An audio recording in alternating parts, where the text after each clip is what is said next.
गेवराई तालुक्यातील सर्वच ग्रामपंचायतीने दिव्यांगांसाठी दरवर्षी 5% निधी वाटप करावा, त्याचबरोबर दिव्यांगांना घरकुलासह इतर योजनेचा लाभ देण्यात यावा, याच मागणीवरून गेवराईतील पंचायत समिती कार्यालयासमोर उद्धव ठाकरे यांच्या शिवसेनेच्या वतीने अजय दाभाडे यांच्या नेतृत्वात धरणे आंदोलन करण्यात आलं। या आंदोलनामध्ये शिवसैनिकांसह दिव्यांग बांधव देखील सहभागी झाले होते।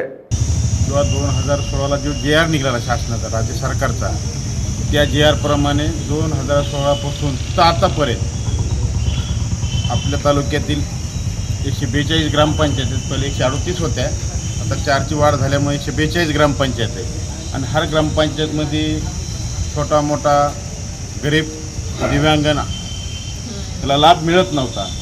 आमचा सर्व ग्रामपंचायतला पत्र काढलेलं आहे का जे 5% निधी आहे ते लवकरच वाटप व्हा। आणि दुसरी मागणी अशी आहे की अपंगाला घरकुल योजनेचा लाभ मिळावा। तिसरी आमची मागणी अशी आहे का जे शासनाच्या JRमध्ये आहे 2016च्या अपंगाला 50% घरपट्टी नळपट्टी सवलत आहे, ते सवलत अपंगाला मिळायला पाहिजे। या संदर्भात आम्ही सगळे दिव्यांग तालुक्यातले जमा होऊन आज गेवराई पंचायत समिती कार्यालयामध्ये मोठं आंदोलन करत आहे। या आंदोलनानंतर शिवसैनिकांनी प्रशासनाला त्यांच्या मागणीचे निवेदन दिले। यावेळी ज्या ग्रामपंचायतीकडून दिव्यांग बांधवांना योजनेचा लाभ मिळणार नाही त्यांच्यावर कारवाई करणार असल्याचं आश्वासन गट विकास अधिकारी यांनी दिलं आहे। तर जोपर्यंत दिव्यांग बांधवांना न्याय मिळणार नाही तोपर्यंत हे आंदोलन सुरूच राहणार असल्याचं अजय दाभाडे यांनी सांगितलं।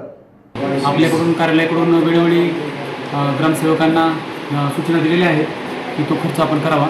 तरी आतापर्यंत 31 मार्चपर्यंत 28 ग्रामपंचायतीने तो खर्च केलेला आहे। बाकी इतर ग्रामपंचायतीने जर केलेला नसेल तर आम्ही संबंधित त्या ग्रामसेवकांची यादी CEO सरांना पाठवून त्यांच्या संबंधित प्रशासकीय कारवाई करण्याची सरांना विनंती करणार आहोत।